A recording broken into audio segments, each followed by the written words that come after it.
what I always said is that, what I was doing, it wasn't like a Bernie Madoff. It was a legitimate firm. And if you looked at my firm, unless you see, the thing I had, as I said, I had condensed the crime down to this portion of flipping units and rat holes, which made it very difficult for the SEC to penetrate that, because unless the threat, even you had, I mean, how many doors did you knock on the beginning? You were OCD. You were literally, I mean, how many people refused? Well, first of all, let's take them one at a Yeah, time. yeah, Okay, let's address the OCD first. I actually don't mind that moniker. It doesn't bother me. I prefer to think that I'm just passionate about my work, or in the alternative, I'm just too stupid to know when to give up, which I'm okay with also. But I believe in my work. I mean, for me, I'm passionate about my work. I've always been passionate about it, even in the very beginning and at the very end. I mean, I never lost that passion for what I did. But I think it's important to remember too, there's a difference between being passionate and being obsessed. Right. Okay. And I was never obsessed. It's not personal for me. I get it. I don't think, I mean, look, you and I have spoken since you got out of jail, and we talk, and I think people in the public are sort of surprised by that, right? But for me, it was never personal for you. It's, your job was to steal money and not get caught. My job was to catch you, right? And if I was better, I'd catch you. And if you're better, then you get away with it. Right. And by the way, you almost got away with it, right? Because to answer sort of your second question, we went through 5 prosecutors in 6 years, right? Opened a case in 92. We picked up a lot of people along the way. But your arrest was, I believe, in November or so, September 98. Yeah. So we're talking 6 years. I went through 5 prosecutors. And why was that? Well, there's the turnover. This is New York. New York is a springboard for private practice, right? These attorneys come in, they're making $150,000 a year for the government, and they get 3-4 years, maybe 5 years of experience, and then they can go into private practice and make $2 million, get big signing bonuses, take the knowledge that they've had from working with the government and go out and start private careers. So it was very difficult. Yes, it was difficult starting over.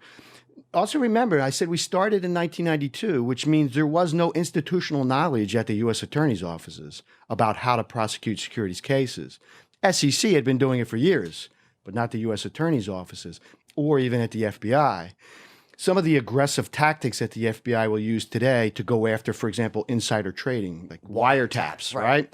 Okay, you weren't getting wiretaps in 1992. You weren't getting them in 1993, 94. There were things that I proposed against you for your case, your investigation, that the FBI shot down that they would completely accept nowadays. Like wiretaps and stuff? For example, when you used to run, not necessarily you specifically, but they would run bachelor parties from Long Island and come through Manhattan, pick up the prostitutes and go to Atlantic City to the casinos, right?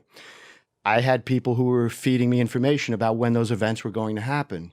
I can go to the bus company. I can substitute an FBI agent for the bus driver. I can get a court order to get CCTV on the bus, right? When you get to the casinos, I can sit and interview the prostitutes while you guys are in gambling and drinking and Today that at would the happen? boxing. Like that stuff would happen? Today they wouldn't, as long as I had the evidence, which I had then, they would sign off on it. Really? No problem. But back then they were very conservative. They wanted to make sure.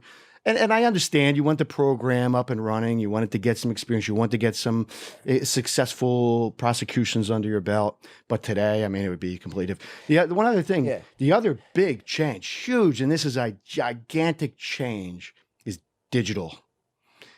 I went physically through reams and reams and reams of paper. Tons and tons of paper.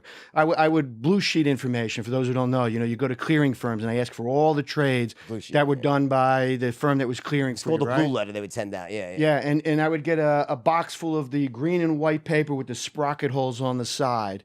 And, the dot matrix printer would go and feed it into the box. And I would sit there and go with my scissors and, government pencil. And now I could put terabytes worth of data. Terabytes worth of data into an Excel spreadsheet, not even a fancy program. Right. Within 30 minutes, I can tell you who all the bad guys are and who all the victims are. It's that much easier now. Wow. And I don't even have to wait for the mail because it'll be sent to me in an encrypted email.